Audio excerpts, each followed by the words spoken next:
Whenever we watch a movie about, financial crime, it's always this incredibly high drama thing. Oh, yeah, absolutely. You've got the duffel bags just stuffed with cash, secret meetings on yachts in the Mediterranean, and, I don't know, a shell company named after the villain's cat or something. Of course. It's always glamorous. It is. It's glamorous in a dark, kind of stylized way. We see the crime happen, and then usually in the last 10 minutes of the movie, we see the police kicking down the door. And the big arrest. Exactly. But we almost never see the middle part. The middle part. What do you mean by that? You mean the actual mechanics of how they get caught? Yeah.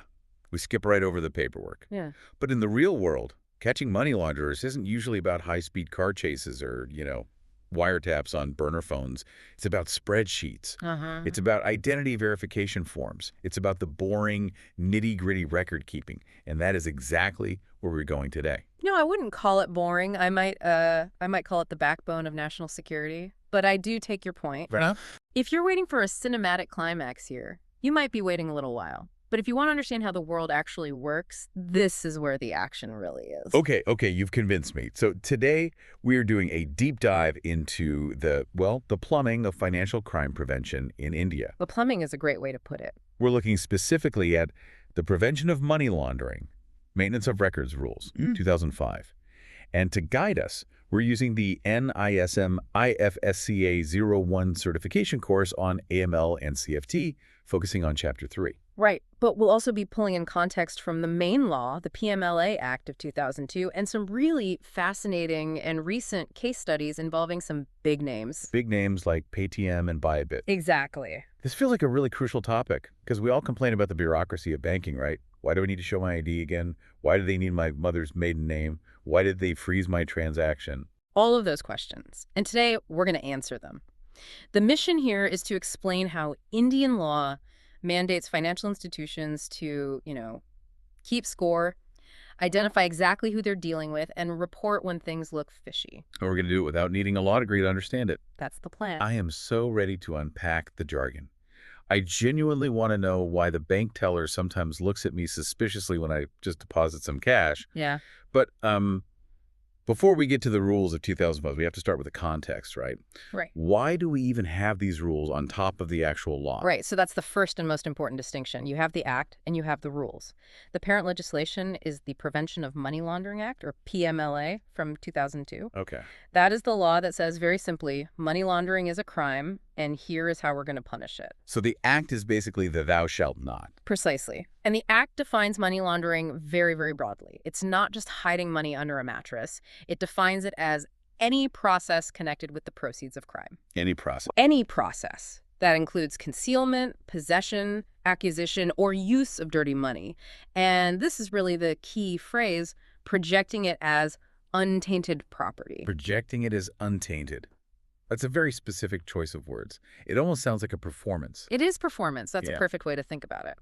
It's all about making dirty money look clean. You have to understand the fundamental problem criminals have. Okay. If you steal 10 million rupees or you make it selling drugs, you have the money, but you can't really use it. Right. You can't just walk into a car dealership and buy a luxury car with a suitcase full of cash without raising some serious red flags. Exactly. You can't buy a house, you can't invest it, you can't even put it in a bank. Money laundering is the whole process of solving that problem. And to understand that solution, or I guess how the government tries to stop it, we usually break it down into 3 stages, don't we? Correct. The classic life cycle of dirty money. Stage 1 is placement. This is by far the riskiest part for the criminal. This is when they have the actual physical cash. Yes. You have a pile of illegal cash, maybe from drug trafficking or a bribe, and you have to get it into the formal financial system. So you walk into a bank to deposit it. That simple act is placement. And that's where you're most likely to get caught, because you're holding the physical evidence. You are literally standing there with the proceeds of the crime. 100%. But if you succeed, if you get it past the teller and into an account, you move to stage 2, layering. Okay, this is where it gets complicated. This is where it gets complicated on purpose. The goal of layering is to hide the source. You start moving the money around, you wire it to 10 different accounts, maybe you buy some traveler's checks, move it through a few shell companies, buy some crypto, sell that crypto. You're just trying to create a confusing trail. You're creating a complex web so that if an investigator looks at the end result, They can't see where it started. The original source is buried under dozens of transactions. It's like shuffling a deck of cards over and over. You completely lose track of the original ace. That's a great analogy. And then finally, you have stage 3, which is integration. So the money comes back into the real world. Exactly. It re-enters the legitimate economy. The criminal now uses that clean money to buy a luxury car or some real estate, or they invest in a legitimate business like a restaurant or a hotel. And now the money looks like it came from a legal source. It's been integrated. It's been successfully laundered. So if the PMLA Act from 2002 says don't do any of that, what do the rules from 2005 do? So the rules are the instruction manual. They're for the banks and the other financial intermediaries. The Act says don't launder. The rules say, okay, bank manager, here is exactly what you must do to stop placement, to spot layering, and to flag integration. So it's the specific how-to guide. It tells them precisely what records to keep, how to verify customers, and most importantly, when to ring the alarm bell. And who are they ringing this alarm bell for? I mean, who is watching all of this? That would be the FIUIND. The Financial Intelligence Unit India. Right. They are the central national agency for this. Now, they don't necessarily arrest people themselves. They aren't the police kicking down the door. All right. But they receive all of these reports from all the banks. They analyze the patterns, they look for connections, and then they pass that intelligence to the enforcement agencies. Like the Enforcement Directorate, the ED. Exactly. So the rules we're discussing today are essentially the protocol for feeding all that crucial information to the FIUIND. Okay, let's get into those weeds then. The paper trail. This brings us to Rule 3, which is all about the maintenance of records. And the core philosophy of Rule 3, the whole point of it, is what we call the reconstruction principle. Reconstruction. What, like rebuilding a crime scene? In a way, yes, a financial crime scene. The rule mandates that reporting entities, and that's banks, brokers, insurance companies, basically anyone handling money, must maintain their records in such a way that any individual transaction can be reconstructed later by investigators. So if the FIU comes knocking 5 years from now, the bank needs to be able to show them exactly what happened, the nature of the transaction, the exact amount, the currency used, the date, and of course, the parties involved. so they can't just say, oh, someone transferred some money, but we lost the digital slip or we forgot who it was. Absolutely not. That would be a major violation of the law itself. See, even if the transaction was perfectly legal, the failure to keep the record is a crime for the bank. Wow. And Rule 3 gets very, very specific about what triggers a record. It's not every single time you buy a coffee with your card. That would be impossible. The system would collapse under the sheer weight of all that data. It would. So there are thresholds, specific tripwires that, when crossed, trigger the record-keeping requirement. All right, give me the numbers. What gets recorded? First up, cash transactions. Any single cash deal greater than 10 lakh rupees, or its equivalent in a foreign currency, must be recorded. Okay, 10 lakhs. That's a pretty significant amount of cash to be carrying around in a briefcase. But what if I'm a smart criminal? What if I know the limit is 10 lakhs? So I just go in and deposit 9 lakhs. Or even better, what if I deposit 50,000 rupees 20 times over the course of a month? You are thinking like a money launderer. That is a very famous technique. It's called smurfing or structuring. Smurfing, like the little blue guys. Exactly. You break the big amount into lots of little smurfs to try and stay under the radar. But the rules are way ahead of you. Okay. Rule 3 also covers what it calls integrally connected transactions. Integrally connected. That sounds like a catch-all. It is, and it's a very powerful one. It means that even if the individual transactions are all below 10 lakhs, if they're connected to each other, say multiple cash deposits into the same account or by the same person, and the total of those transactions exceeds 10 lakhs within a single month, they must be recorded. So the computer systems at the bank are actually adding up my visits. They certainly are. If you walk into a branch every day for a week and deposit 2 lakhs in cash, you might think you're being very clever, but by Friday, you've hit the 10 lakh threshold for the month and you've triggered a report. The system aggregates it. Got it. Okay, so smurfing doesn't work. What else triggers the system? Nonprofit organizations, or NPOs, all transactions that involve receipts by NPOs of a value more than 10 lakh rupees. Okay, why specifically nonprofits? I mean, that feels a little cynical, doesn't it? Yeah. Targeting charities. It's not cynical, it's just practical. Unfortunately, NPOs are very vulnerable to being used for terrorist financing. Ah, I see. It's very easy to mask illegal funds as donations for some kind of humanitarian cause. A terror group might set up a fake charity, receive donations from sympathizers all over the world, and then funnel that money to buy weapons. So the government just keeps a closer eye on large receipts in that whole sector. It has to. It's about the inherent vulnerability of the sector itself. That makes sense when you put it that way. What about fake money? Counterfeit notes? Counterfeit currency. This one is simple. If a bank encounters forged notes, all transactions using them must be recorded. All of them. So there's no monetary threshold there. Zero threshold. If you try to deposit a single fake 500 rupee note, it gets recorded. Even if I didn't know it was fake? Maybe a shopkeeper gave it to me and I had no idea. Even then, the bank has to record it as a counterfeit currency report or a CCR. Now, they might not arrest you on the spot if it's clearly an accident and a small amount. Right. But the transaction itself is logged because the FIU needs to track where fake currency is surfacing in the economy.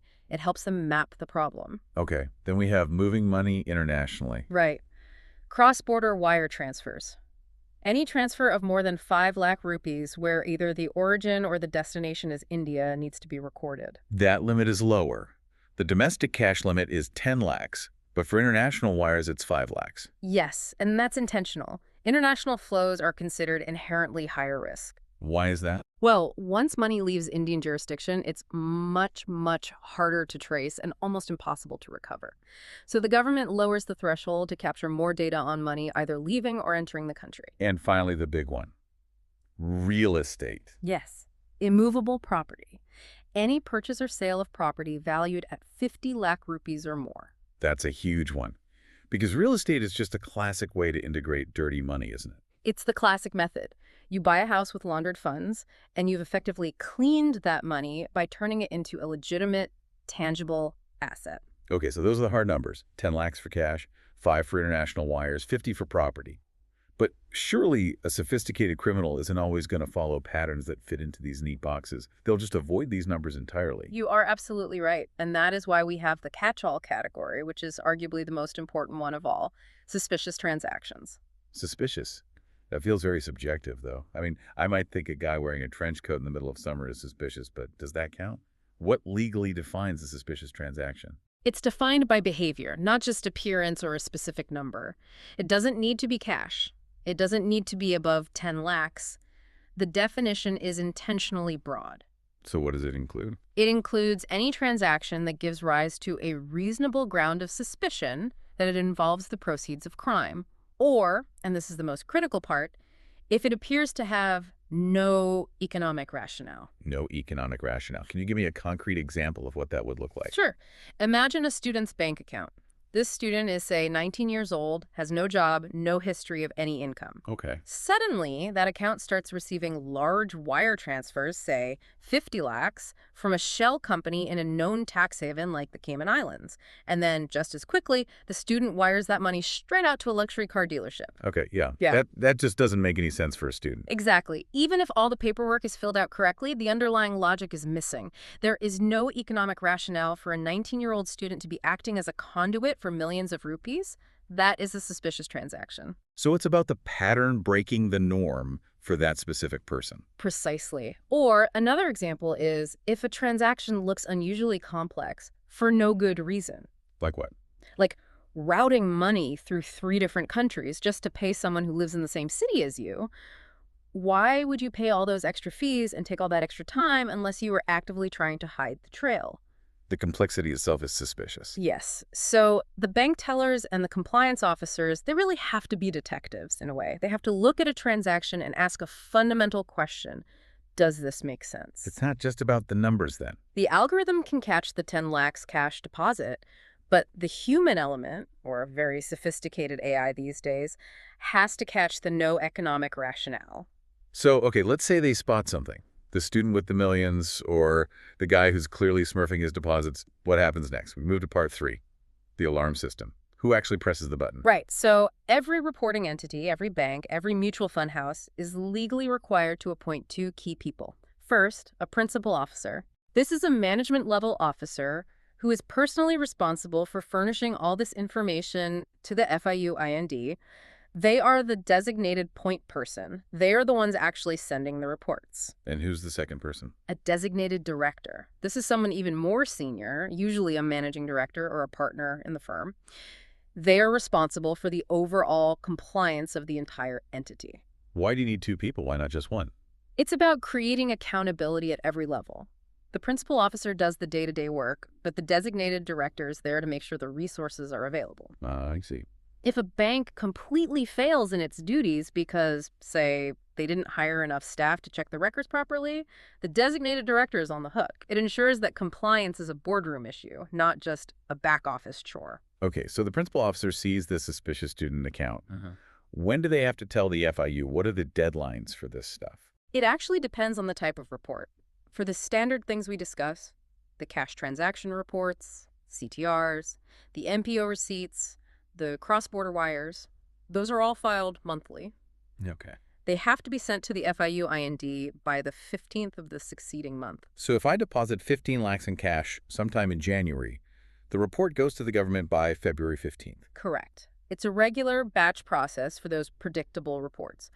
But for suspicious transaction reports, STRs, the timeline is much, much tighter. Tight. An STR must be filed within 7 working days of the principal officer being satisfied that the transaction is, in fact, suspicious. Wow, 7 days. That is nothing in corporate time. That's urgent. It is extremely fast, and it has to be. If you're tracking potential terrorist financing or an active money laundering ring, speed is everything. If you wait a month, the money is gone, the accounts are closed, and the trail has gone completely cold. And what about for immovable property, the 50 lakh real estate deals? That's a bit more relaxed. Those are filed quarterly by the 15th of the month after the quarter ends. Real estate just moves slower as an asset class, so the reporting can move a bit slower too. Now, here's a scenario that always plays out in my head when I think about this. I'm at the bank. The manager thinks I'm suspicious. He decides he's going to file an STR on me. Yeah. Does he call me into his office and say, hey, listen, just a heads up, we're reporting you to the government? No. Absolutely not. That is one of the biggest prohibitions in the rules. Right. It's called the confidentiality rule, or more commonly, the no tipping off rule. The reporting entity, its directors, its employee, everyone must keep the fact that an STR is being filed or even being considered strictly confidential. Because if you tip me off, I disappear. You disappear, you destroy evidence, you alert your criminal associates. Tipping off the client completely undermines the entire investigation. The relationship manager at the bank might be smiling at you, shaking your hand, offering you a coffee, all while the compliance team in the back room is filing a detailed report on you. That is actually kind of chilling. It is. But it's necessary. The element of surprise is often the only real advantage the investigators have. Okay, let's talk about the interaction that most of us actually experience day to day. Walking into the bank and having to prove that we exist. Part 4. Who are you? This is Rule 9, Client Due Diligence. CDD, or Customer Due Diligence. This is the absolute bedrock of the whole system. You simply cannot track money if you don't know whose money it is to begin with. Makes sense. The rules say you cannot open an account, you can't do a single transaction over 50,000 rupees, and you can't do international wire transfers without performing CDD first. And what does CDD actually entail? It's not just what's your name, is it? No, it's much deeper. There are 4 main elements to it. 1, identifying the client. 2, verifying that identity with reliable independent sources, what we call OVDs, or officially valid documents. Like a passport or an Aadhaar card. Right. 3, understanding the nature of the business relationship. Why are you opening this account? Is it for your salary? For personal savings? For a business? They need to know the purpose. And 4, and this is so crucial, identifying the beneficial owner. Before we get to the beneficial owner, which sounds very mysterious, and I definitely want to unpack that, I want to ask about people who don't have all these OVDs. Okay. Maybe a migrant worker or someone from a very rural area who doesn't have a passport or a perfectly updated address proof. Are they just locked out of the banking system entirely? Because that seems really unfair. That's a fantastic question, and it gets right to the heart of the tension between security and access, or what we call financial inclusion. Right. If you make the rules too hard, you exclude the poor, and they're forced to use the unregulated cash economy, which is actually worse for fighting crime. So the rules do have a provision for this, known as small accounts. How does a small account work? If you don't have all the standard OVDs, you can open a small account with just a self-attested photograph and your signature or thumbprint, which is then certified by a bank officer. That sounds much, much easier. But there must be a catch, right? Or everyone would do it just to avoid the hassle. There are definitely limits to prevent misuse. You can think of it like a bank account with training wheels on. Okay. The balance in a small account cannot exceed 50,000 rupees at any given time. The total credits into the account in a single financial year cannot exceed 1 lakh rupees. And you absolutely cannot do any foreign remittances. So it's a starter account. Exactly. And it's only valid for 12 months initially. The idea is you're expected to apply for your proper documents during that year. It gets people into the system without opening a massive door for large-scale money laundering. You can't wash millions through an account with a 50,000 rupee limit. Precisely. Okay, that makes a lot of sense. Now, let's go back to that mysterious term you used, beneficial owner. I'm assuming this is the Russian doll problem. That is the perfect description for it. Criminals rarely open accounts in their own names. They use companies. And those companies are often owned by other companies. And those companies might be owned by a trust. Her whole chain of ownership. Right. The bank has a legal duty to peel back all of those layers to find the actual human being sitting at the very end of that chain pulling the strings. That human is the beneficial owner. But how deep do they have to dig? I mean, is there a cutoff?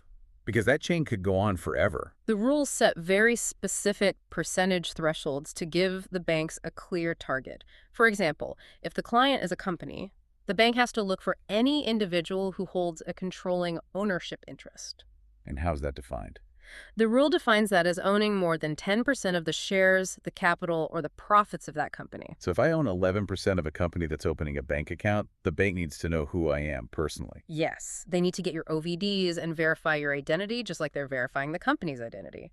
And if no one single person owns more than 10%, which can happen in big public companies, then they have to look at who controls the management, like the key directors. Okay.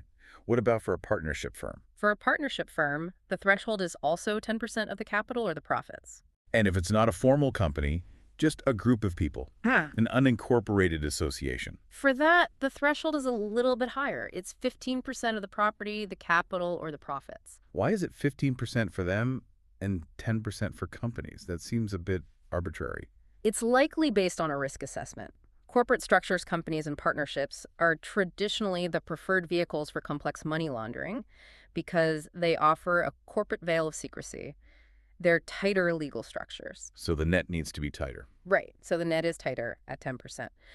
Unincorporated associations are often looser, like clubs or societies, so the threshold is slightly higher at 15%. And what about trusts? Trusts are famous for hiding money in movies. You always hear about the family trust. And for good reason. For trusts, the rules are very comprehensive. The bank has to identify the author of the trust, all of the trustees, and any beneficiaries who have more than a 10% interest in the trust. So you really can't hide behind a trustee. You can't. The bank must know who set it up, who runs it day to day, and who ultimately gets the money. So at the end of the day, you can't just hide behind a corporate veil. The rules are designed to force the bank to look straight through that veil. That is the entire goal. Identifying the natural person who is actually pulling the strings, because companies don't go to jail, people do. Now, all of this paperwork, the CDD, it sounds like a complete nightmare for the banks to store and manage. I'm imagining warehouses just full of photocopied passports. It used to be like that. But we're in the digital age now. So let's move to part 5, modernizing the hunt. The rules have evolved to include things like Digital KYC and CKYCR. What on earth is CKYCR?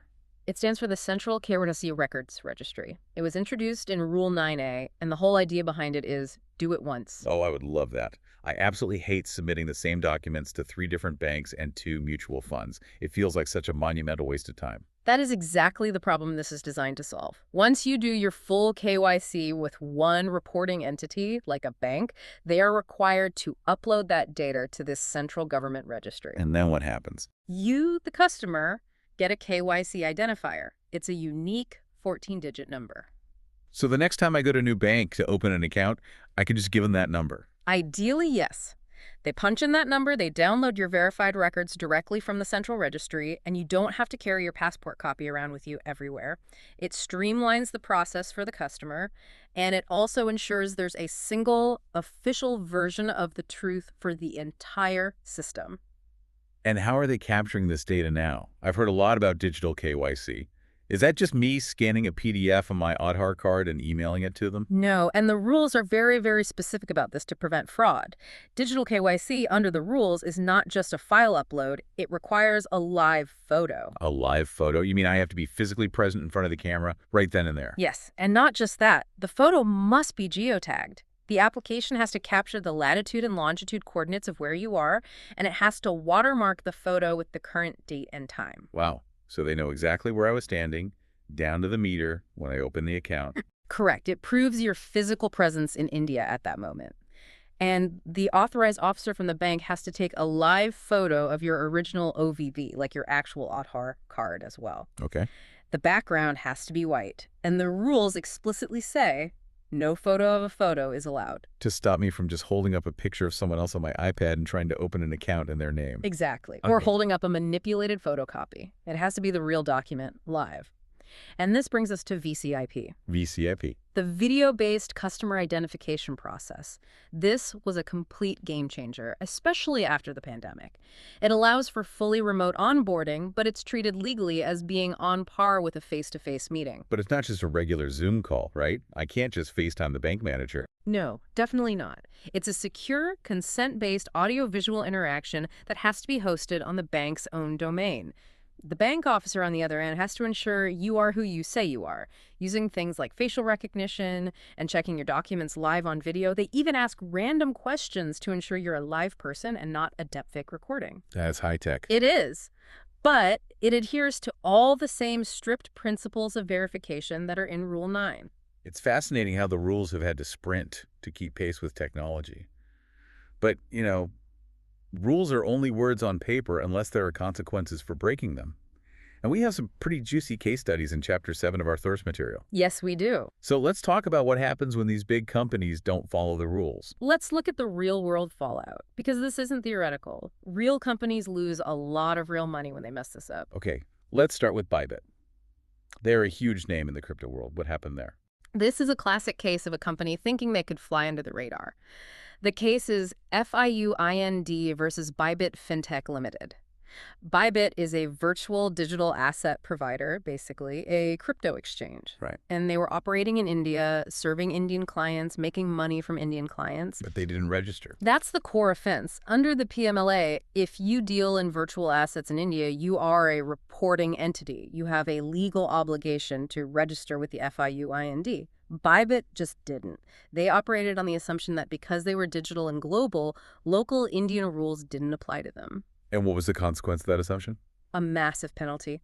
The FIU tracked them down and imposed a fine of 9.27 crore. Wow. Nearly 10 crores. That is a serious, serious fine. It is, and it's designed to send a very clear message. You cannot operate in the Indian financial system, even in the digital world, without being part of the oversight grid. Being decentralized is not an excuse to ignore the law of the land. Okay, then we have a name that everyone in India knows. PDM Payments Bank. This one was all over the news. What specifically did they do wrong under these rules we've been talking about? The case, FIUIND versus PTM Payments Bank, revolved around the use of mule accounts. Mule accounts, what are those? These are accounts used by criminals to transport illegal money, sort of like a drug mule carries drugs. In this particular case, entities involved in illegal online gambling were routing their proceeds through a whole network of PayTM accounts. They were using PayTM's infrastructure to pay out winnings and collect bets. Yes, and PayTM didn't notice. That was the violation. They failed to file STRs, suspicious transaction reports. Yeah. They had these payout services that were being systematically abused by these gambling rings, and their internal mechanisms to detect the suspicious flow of funds just weren't working, or they were being ignored. So the alarm system was basically broken, or it was muted. And to make matters worse, they had also relied on non-compliant entities for doing some of their KYC. So for that failure to detect and report, for letting all that gambling money flow through their pipes unchecked, they were fined 5.49 crore. It really emphasizes that ignorance is not a defense, doesn't it? You can't just say, oops, sorry, we didn't see the millions in illegal gambling money. You are required to have systems in place to see it. That's the entire point. If you build the plumbing, you are legally responsible for checking what flows through it. Okay, what about prowess insurance brokers? This one involves the IFSCA. Right, the International Financial Services Centers Authority. What happened here? This was a case of pure defiance. IFSCA versus prowess. They were operating without renewing their registration. But what made it much worse was that the regulator issued a direct cease and desist order, basically telling them to stop taking on any new business immediately. And they just ignored it. They ignored it and continued to solicit new business. That seems incredibly unwise, to just ignore a direct order from your regulator. It's very unwise. The outcome was predictable. The complete cancellation of the registration. If you don't listen to the regulator, you don't get to play in their sandbox. They were shut down. And finally, a case that sounds almost like a comedy sketch, NEO Asset Management. This one, IFSCA versus NEO Asset Management, highlights the simple importance of physical presence. The IFSCA officials went to their registered office in Gift City to conduct a surprise inspection. And no one key was there. The principal officer, the person we talked about earlier who was legally responsible for everything, was absent, and not just once, but on 2 separate occasions. So it was basically a ghost office. Essentially, you can't just have a name on a piece of paper and an empty desk. The regulator requires you to have mind and management physically present in the office. They received a formal warning. The lesson is simple. Compliance officers have to actually be there and be accountable. These cases really drive home the fact that these rules aren't just suggestions on a piece of paper. They have real teeth. They absolutely do. Now, you mentioned IFSCA in those last 2 cases. We should probably briefly touch on Part Cyan. The IFSCA nuance. We've mentioned Gift City. How does regulation there differ from the rest of India? So, IFSCA regulates these special international financial centers, with Gift City in Gujarat being the prime example. Because they deal almost exclusively with international clients and cross-border finance, their guidelines align very, very closely with global standards set by the FATF, the Financial Action Task Force. So are there different rules for them? There are slight nuances. For example, there are some exemptions. Foreign nationals who are clients within the IFSC don't necessarily need their records stored in the domestic CKYCR system, unlike domestic Indian clients, because they aren't part of the Indian domestic grid. But I imagine the security is even tighter in other ways. Oh, yes.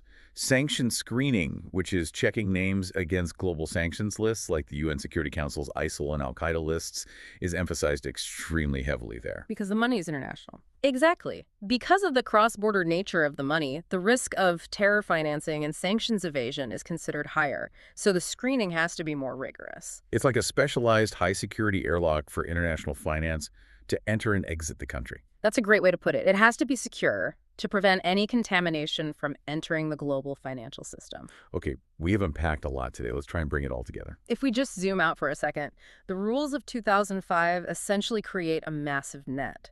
Rule 3 ensures every knot in that net is tied by keeping detailed records of cash, wires, and property. Right. Rule 9 ensures we know who the fish in the net are, through strict KYC and identifying the beneficial owner. And Rule 7. And Rule 7 ensures that if a shark gets caught in that net, the principal officer rings the alarm bell and tells the FIU immediately.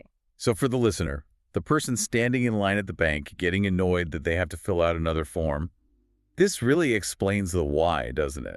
It does. When the bank asks for your ID again or questions a large transfer, it's not bureaucracy for the sake of bureaucracy. It is part of a national security grid that is designed to stop terrorism financing, drug trafficking, and major organized crime. It's the boring paperwork that actually stops the bad guys. Precisely. Now, before we go, here's a thought for everyone to chew on. We talked about Bybit and crypto. We talked about digital KYC and VCIP. The world is clearly moving toward decentralized finance, or DeFi. It is, and that raises a really provocative question for this entire framework. All the rules we discussed today are fundamentally based on record keeping by a central intermediary, a bank, a broker, a reporting entity. Right. But in a true DeFi world where there is no bank, there is no central intermediary, there's just code, can these centralized rules actually hold up? If there is no principal officer who is there to file the STR. Exactly. Or do we need a completely new paradigm for how we catch financial criminals in the future? That is a scary and a fascinating thought. The criminals evolve, so the rules have to evolve too. Indeed. It's a cat and mouse game that never, ever ends. Well, on that note, thank you so much for guiding us through the maze of the PMLA rules. My pleasure. It was great. And to our listeners, the next time you have to fill out a KYC form, just remember, you're part of the global fight against crime. Keep your records straight. We'll see you in the next Deep Dive.